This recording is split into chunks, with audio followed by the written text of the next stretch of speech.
Selamat pagi, salam sejahtera. Ini pendedahan paling menarik daripada Zahid Hamidi. Apakan tidak? Zahid kata, muafakat nasional sudah berkubur. Dulu kaki patah sebelah, sekarang patah lagi satu, kata Zahid Hamidi. Presiden UMNO Datuk Seri Dr. Ahmad Zahid Hamidi berkata, parti itu akan terus mengambil sikap husnuzon, bersikap baik terhadap muafakat nasional. Beliau berkata, pihaknya perlu sentiasa bersangka baik, kerana apa sahaja boleh berlaku dalam politik.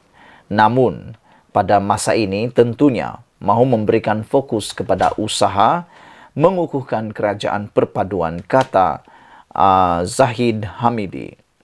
Dalam pakatan besar ini, terdapat 20 parti politik dari Semenanjung, Sabah dan Sarawak. Yang penting kukuhkan ini dahulu, kata Zahid Hamidi. Soal muafakat nasional bergantung kepada siapa yang akan memimpin parti yang ambil jalan untuk mufarakah atau keluar. Tapi mungkin jika ada pertukaran pemimpin, halat tuju akan berubah. Katanya selepas sesi pengenalan calon pemilihan UMNO peringkat negeri Terengganu di Kuala Nerus hari ini. Timbalan Perdana Menteri itu berkata demikian ketika diminta mengulas mengenai perkembangan terkini muafakat nasional yang dibentuk pada tahun 2019 melibatkan kerjasama antara UMNO dan PAS. Ditanya adakah MN telah berkubur, beliau berkata, ia masih di air, tapi sama ada masih timbul atau tenggelam, bergantung kepada kekuatan kakinya yang telah patah. Dulu patah sebelah, sekarang patah satu lagi, katanya. Sementara itu, Ahmad Zahid Hamidi berkata, pada masa ini pihaknya akan terus mengambil pendekatan berfikiran secara progresif demi kepentingan ummah. Ini yang membuatkan kita agak keliru dan agak hairan antara PAS dan UMNO. Saudara-saudara sekalian, dengan kenyataan Zahid Hamidi ini, seakan-akan beliau masih memberi harapan kepada muafakat nasional. Bagaimana dengan kerajaan perpaduan ini? Namun demikian, Zahid Hamidi memberikan satu jaminan bahawa mereka akan terus memberikan fokus kepada usaha mengukuhkan kerajaan perpaduan. Namun demikian, Zahid Hamidi juga mengatakan parti UMNO akan terus bersikap bersangka baik terhadap muafakat nasional. Zahid kata soal muafakat nasional bergantung kepada siapa yang akan memimpin parti yang ambil jalan untuk mufarakah keluar. Tapi jika ada pertukaran pemimpin, halat tuju akan berubah, kata Zahid Hamidi. Beberapa hari kebelakangan ini timbul spekulasi dan kabar angin mengatakan bahawa PAS mungkin akan keluar daripada Perikatan Nasional dan akan memperkukuh semula muafakat nasional. Walaupun yang telah dinafikan oleh beberapa pemimpin PAS, namun spekulasi itu terus bertebaran, terus menjadi kabar hangat dan kabar angin. Tetapi biasalah, dalam politik Malaysia ini, kabar angin banyak kali menjadi berita benar. Menjadi persoalan ialah apakah PAS akan meninggalkan bersatu dalam Perikatan Nasional, lebih-lebih lagi bersatu telah pun terpalit dengan kluster mahkamah. Adakah PAS akan bekerjasama dengan UMNO semula? Itu yang menjadi persoalan. Namun demikian, saya yakin UMNO tidak akan meninggalkan kerajaan perpaduan ini. Kerana sekiranya UMNO meninggalkan kerajaan perpaduan, mereka akan kerugian besar. Mereka tidak akan dapat membentuk kerajaan pun. Tak akan dapat bentuk kerajaan pun. Kerana Anwar Ibrahim sudah mempunyai sokongan daripada GPS dan GRS.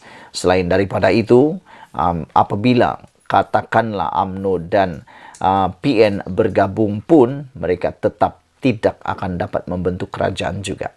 Saudara-saudara sekalian, sekian dulu untuk kali ini. Jangan lupa tinggalkan komen anda, tekan butang subscribe. Kita jumpa lagi. Bye-bye. Selamat pagi, salam sejahtera. Ini satu pengakuan daripada Anwar Ibrahim, keputusan yang kita tunggu-tunggu. ini memang kita memang suka. Anda pasti suka. Oleh sebab itu Anda perlu share video ini kepada semua orang. Dan kita perlu sokong apa yang Anwar Ibrahim, Perdana Menteri Malaysia kita ini, nyatakan. Anwar Ibrahim kata, tender perlu diberi berdasarkan keupayaan prestasi syarikat sahaja. Yang ini saya setuju.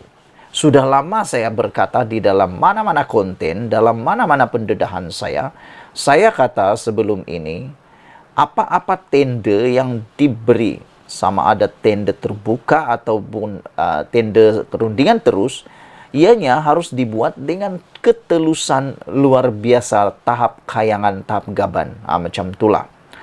Kerana apabila tender yang diberikan itu diberi kepada syarikat yang tidak berkeupayaan dan prestasi syarikat pula buruk, tetapi oleh kerana itunya kroni, maka ini akan merugikan negara. Bayangkan saja, syarikat-syarikat itu sepatutnya tidak berkeupayaan. Keupayaannya pula hanya suka melobi, tapi dapat pula. Tidak ada mesin, kalau contohlah ada mesin, tidak ada pekerja yang cukup, keupayaan-keupayaan yang lain tidak ada, tetapi dapat pula projek itu, ini merugikan kita. Selain itu, prestasi syarikat juga perlu dipertimbangkan. Jadi amat tepat apabila Anwar Ibrahim kata tender perlu berdasarkan keupayaan dan prestasi syarikat sahaja. Yang ini betul, yang ini paling tepat. Jangan lagi tender diberi kepada kroni-kroni, anak beranak kah, menantu-menantu kah, kawan-kawan kah, dan sebagainya. Kerana inilah yang merugikan kita semua. Perdana Menteri Anwar Ibrahim menegaskan hari ini tender bagi semua projek besar perlu dianugerahkan kepada sesebuah syarikat berdasarkan kepada keupayaan dan rekod prestasi syarikat berkenan semata-mata. Saya amat setuju tentang perkara ini. Ianya perlu dianugerahkan kepada syarikat yang betul-betul layak sahaja, berkeupayaan dan rekod syarikat yang baik. Anwar berkata, ini merupakan prinsip-prinsip yang menjadi panduan dalam menawarkan tender bagi projek-projek besar dalam negara. Dalam mesyuarat dengan jawatan kuasa tender yang membuat keputusan berhubung projek-projek besar hari ini, saya beritahu, kata Anwar Ibrahim, saya beritahu mereka bahawa nama-nama syarikat yang berkenan tidak seharusnya didedahkan. Ini amat terbaik. Mana-mana mesyuarat jangan didedahkan, biarnya itu ialah rahsia. Namakan saja ia syarikat ABC. Kita menetapkan bahawa keputusan perlu dibuat berdasarkan kepada kebolehan, rekod prestasi dan keupayaan kewangan. Katanya semasa berucap pada Majlis Makan Malam bersempena ulang tahun ke-50 Persatuan Pemaju Hartanah dan Perumahan Malaysia di Kuala Lumpur tadi. Wah, ini bagus. Anwar Ibrahim tidak perlu takut dengan siapa-siapa pentender, syarikat-syarikat besarkah, kecilkah, gergasikah, apakah. Itu harus diteruskan. Tindakan-tindakan kroni, tindakan-tindakan melobi untuk projek-projek besar haruslah dihentikan. Dan saya percaya dengan kekuatan Anwar Ibrahim untuk melawan rasuah, menentang penyalahgunaan kuasa, penyelewengan dan menentang yang dipanggil kronisme dan ingin mahu supaya tata kelola pentadbiran kerajaan dapat diperbaiki dengan cemerlang, amat baiklah cadangan seperti ini. Saya suka apabila Anwar Ibrahim kata dalam mesyuarat dan jawatan kuasa tender yang membuat keputusan berhubung projek-projek, mereka harus bahawa nama-nama syarikat berkenan tidak seharusnya didedahkan. Makna kata, syarikat itu tidak perlu diberi nama. Hanya ditulis ABC sahaja supaya ianya tidak diketahui syarikat siapa, sudah dapat dianugerahkan, barulah diberitahu syarikatnya. Ini yang betul supaya tidak berlaku bias, pilih kasih ataupun penyalahgunaan kuasa.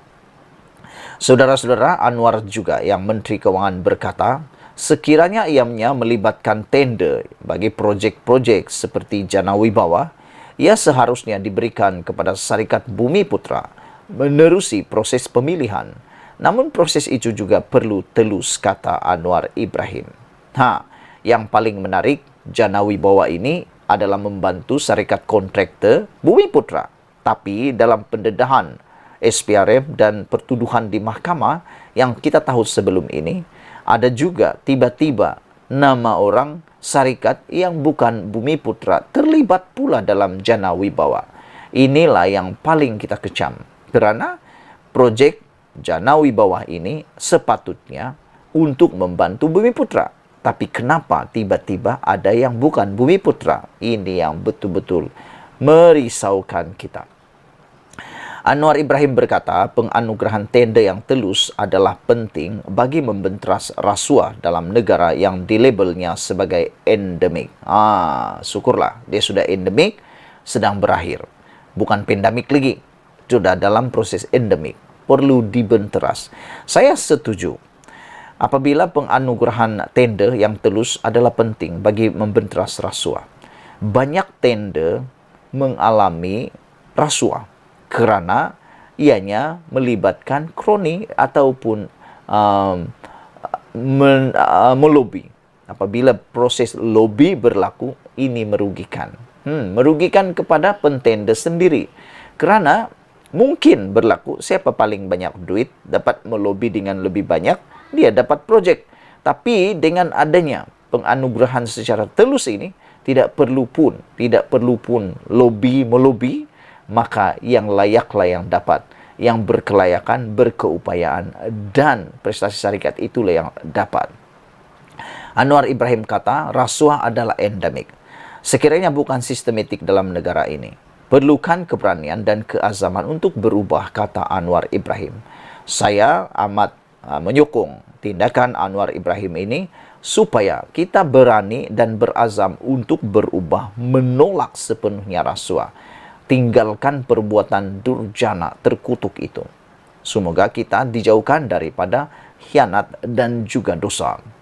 Sementara itu, Anwar berkata, isu yang membelenggu sektor perumahan dalam negara boleh diselesaikan dengan mengubah proses yang lapuk, memacu dan memudahkan prosesnya.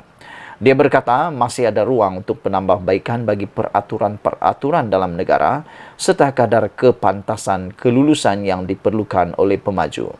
Kita telah berbincang dengan semua menteri besar agar Majlis Perbandaran di negeri-negeri dapat membantu dan menyegerakan proses-prosesnya, katanya.